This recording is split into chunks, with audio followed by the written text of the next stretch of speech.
စိတ်တွေညစ်နေတာယူဘယ်မှာကြိုးစားကြည့်ဘာရောက်မှုအင်္ဂလိပ်လိုပြောကောင်းတယ်ဘိုးလိုပြောနေရာတဲ့ပထမလာကြငါဘိုးလိုပြောလို့အကျဉ်းတော့ဖုံးပါလေဇရွေးတွေကြီးပဲအဲ့ဒါလည်းမတက်ဘူးအဲ့လိုက်မတက်အသက်ကြီးနေပြီတော့ပြောင်းလဲပြောင်းသားမလုပ်နဲ့အခုပဲဦးလေးကျမတို့တောင်းဝင်ယူမယ်ဆိုအေးလေတောင်းဝင်ယူရဲဆိုတာမင်းရဲ့ဟိုစီးပွားရေးကိစ္စတွေဒီမျက်နှာအလှတွေတောင်းဝင်ယူတာလေကျမလည်းအဲ့ဒီမျက်နှာကိုပဲပြောရနော်အမေလေးအိုကြီးကိုမှနှောက်ဦးစကားကြီးလာပြောတယ်ရှင်းကိုလည်းကျမမယူပါဘူးပြောနေအရင်တိုင်းပြန်မမေးလို့ရတော့နော်အရင်သူတွေလို့တရားမညွှန်ဘူးငြင်းမနိုင်ဘူးထောက်မညောက်ဘူးခင်ဗျားတို့ညီညောက်တယ်တွေ့နေနေရမှာညီနေတယ်တို့ဥပလေကျင်စက်လက်တို့ပါဟုတ်တယ်ဥပလေဓာတ်လိုက်တော့ခံစားပါ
ဗမာလိုပြန်ရှင်းပြမယ်သိချာနားထောင်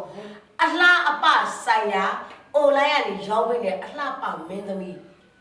ဒီရုံးနဲ့အလှအပပစ္စည်းတွေကိုအွန်လိုင်းကရောင်းပေးနေတာဘယ်နိုင်ငံအတွက်လဲမနှောက်နဲ့တော့ဦးလေးကျမရုပ်ကအရင်တော့အရန်ချော်မောလှပတဲ့ရုပ်ကလေးဒီလိုရုပ်ဖြစ်သွားဦးလေးတူဖိုးရှုပ်လုံးလိုက်လို့ဖြစ်သွားတာရှုပ်ပြန်မလား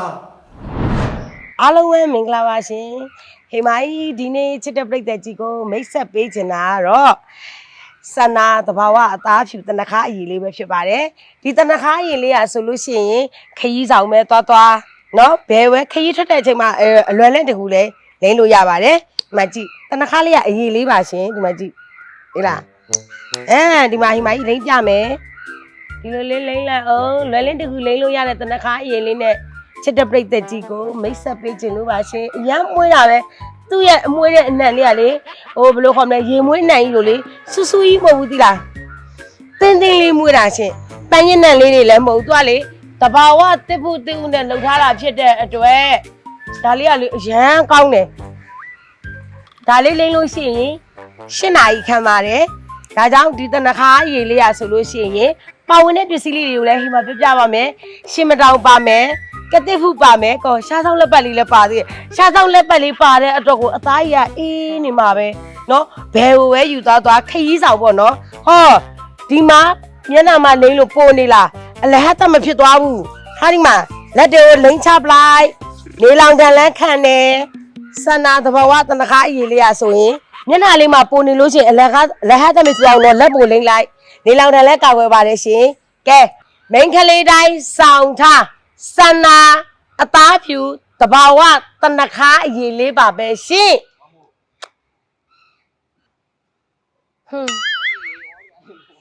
review လည်းမတက်ဘူးပထမဟာလည်းမတက်ဘူးမတက်လို့ဒုတိယတစ်ခါပြန်ရိုက်ပြန်တော့လည်းမတက်ဘူး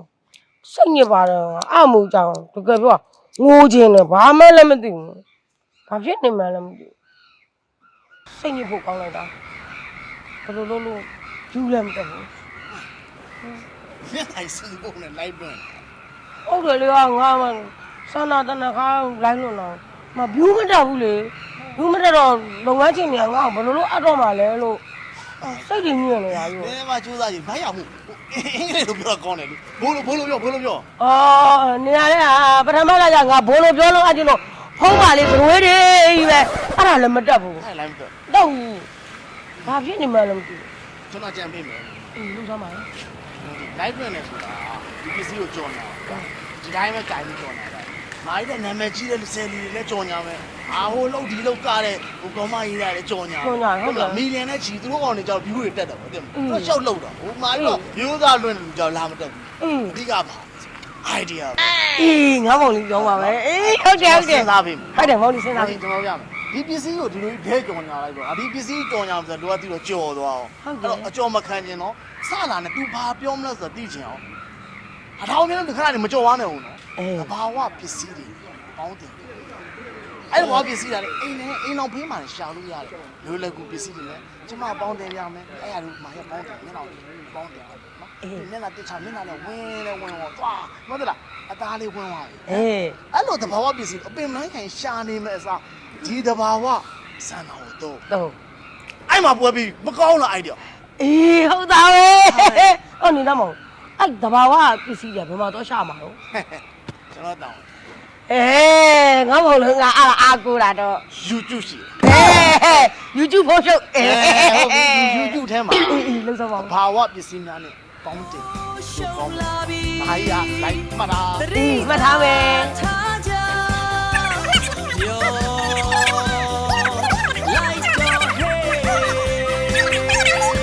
ဒီကိုရောက်ဖြစ်သွားတယ်ကြော်ညာတွေအများကြီးလက်ခံထားတယ်နောက်ဆုံးလက်ခံထားတာစန္ဒတနခါဒီလိုရုပ်နဲ့ကျမဘယ်လိုသွားရိုက်မလဲအရင်လိုချောချောမောမောလေးဖြစ်သွားအောင်ဘယ်လိုလုပ်ပေးမှလဲမလုပ်ပေးလို့ကတော့တရားဆွဲမယ်ဒီပြရှင်းနေလားမယ်ထောင်ချမယ် ထောင်ချမယ်တော်ကြတယ်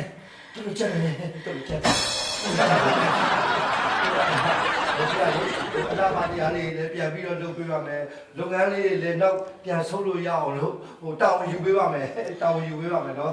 ရှင်းနေပြောရတာ တကယ်ပြောတာပေါ့ ကျမတို့တကယ်တောင်းယူပေးမယ်နော် တာဝန်ယူပေးမယ် အဲ့ဒါဆိုရင်စိတ်ကမသွားတော့ဘူး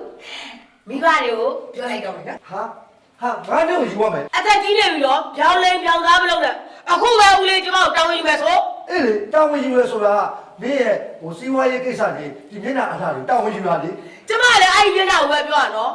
အမေလေးအိုကြီးကမှနှာဘူးစကားကြီးလာပြောနေရှင်းကိုလည်းကျမမယူပါဘူးကျမပြောချင်တာဒီမျက်နှာကိုဒီမှာမကုဘူးဘန်ကောက်သွားကုမယ်ဆိုတဲ့အကြောင်းကိုမိဘတွေကိုပြောလို့ပြောတာ ဟောဟိုကြီးကလည်းလူယိုကြီးဆိုတော့လေဟိုအတွေးချော်သွားတာခွတ်လို့ပါနော်ခွတ်လို့ပါ အဲ့လိုလည်းပြောလေ sorry ဆိုလည်းရတယ်တောင်းမယ်ခွတ်လို့တယ်တေချာနားထောင် ဟုတ်ကဲ့ ရှင်တေချာကုပေးမယ်ဆိုရင်နံပါတ်1ဘန်ကောက်ကိုသွားမယ် သွားပါ လေလက်မှတ်ဝယ်ရမယ်စန္ဒတနခါကိုယူရမယ်စန္ဒတနခါကိုဘန်ကောက်မှာကြော်ညာရိုက်မယ်အဲ့ကုန်ကြစိတ်တွေအကုန်လုံးရှင်တောင်းဝင်ယူရမယ်တောင်းဝင်မယူရတော့ရှုပ်ထောက်ချမယ် ယူပါမယ်ယူပါမယ် အဲ့ဒါဆိုလည်းပြီးတော့ကုန်ကြစိတ်တွေအားလုံးကိုသေချာတွက်ချက်ပြီးတော့နောက်တစ်ခါပြန်လာမယ်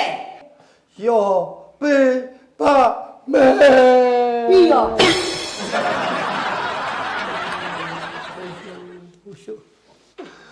ပလီ ညက်အညက် မင်းတို့ကမောင်နှမတွေလား ဘာလို့မောင်နှမလဲကျောင်းကတော့ခင်ဗျာမလို့ညင်းမိပါတော့ဟမ်ကျောင်းဟိုဝိုင်းကြီးနေနေပြီဝိုင်းကြီးနေနေပြီ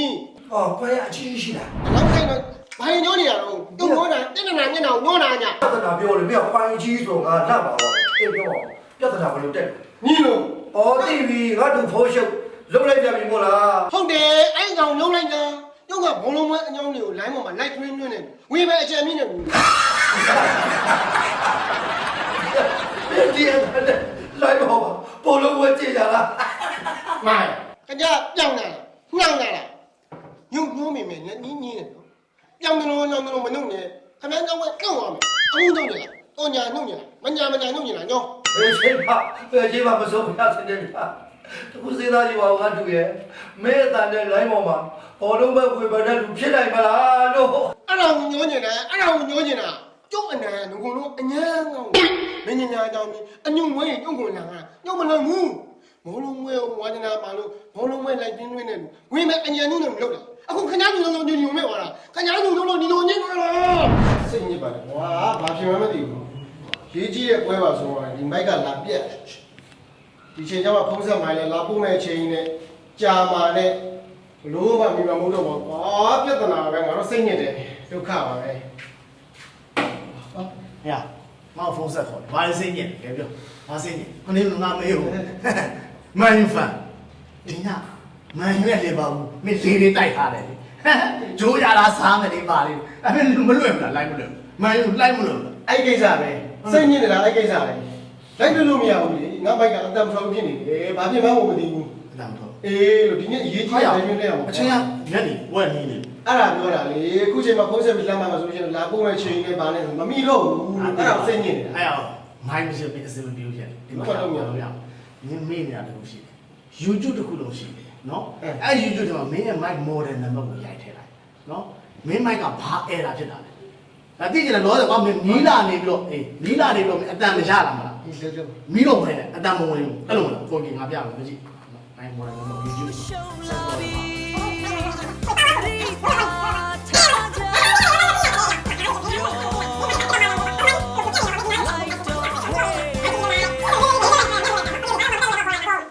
ကျေးဇူးအများကြီးတင်တယ်တကယ်ချင်း ငါမင်းလိုက်ကိုကြည့်နေမယ် နောက်ကကြည့်ပြီးတော့မိုင်းနော်โอเคဗျာကျေးဇူးတင်တယ်တကယ်ချင်းဟာ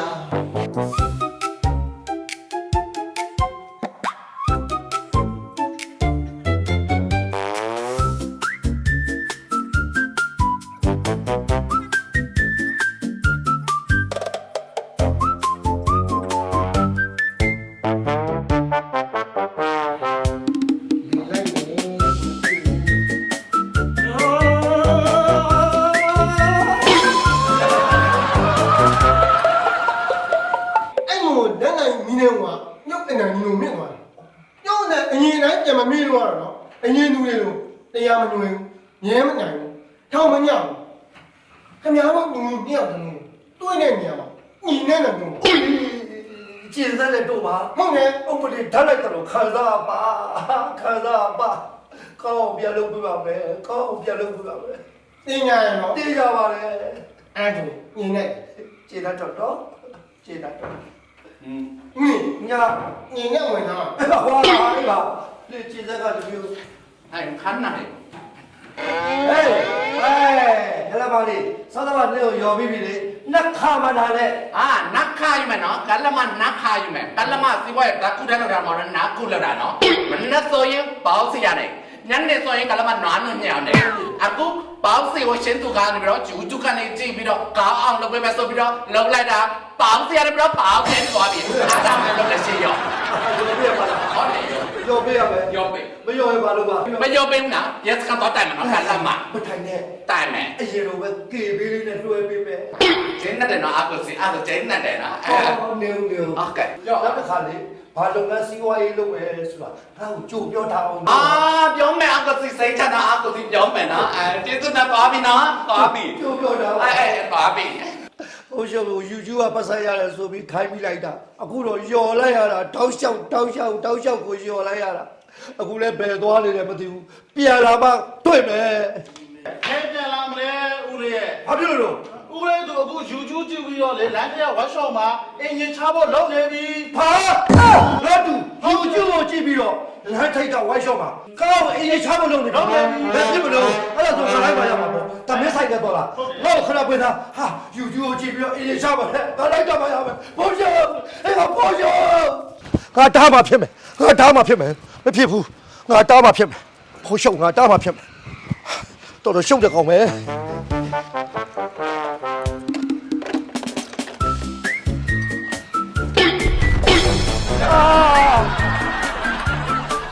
ငါဘာဖြစ်သွားတာလို့ကွာ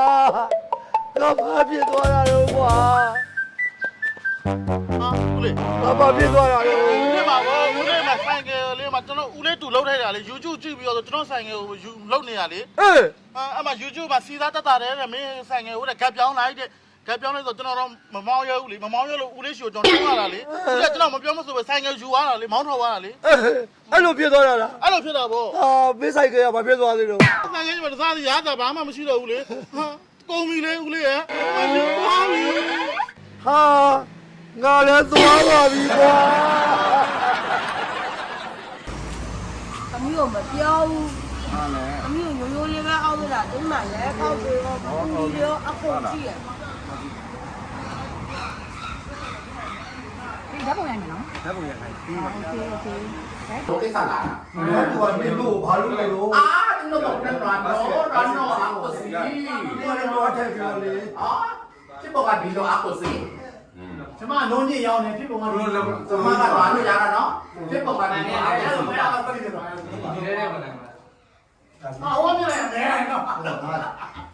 明天来进来 ဒီ 进。 လိုလို့ကျမတို့ကိစ္စလာ 什么来不了？我也不没了。 အပေါ်မဲလား အဲ့ဒါတော့ပြောတာဘာလို့မင်းတို့ဘာလို့လို့ သူများပြောတော့တော်တော်မဲတာ 没了。 တော်တော်မဲလား ဘာလို့နော်ဘာလို့နော်အခုစီဖြစ်ပေါ်ကဒီလိုအခုစီ 妈妈你说了。 ငါမျိုးစောတော့ 这边老多了，有戏。 အခုစားရလို့ဆိုတော့ဒီလိုပါအခုစီ 谁唱的？ အာမဟုတ်ပါအခုစီ ဆွဲဆုံးသူက 你是谁？ ဒီဘောတက်တယ်နော်ဒီပြန်ချတာ ဟုတ်ဟုတ် တဲ့နေရာစားပြီးတော့ အဲ့ဒီနိုင်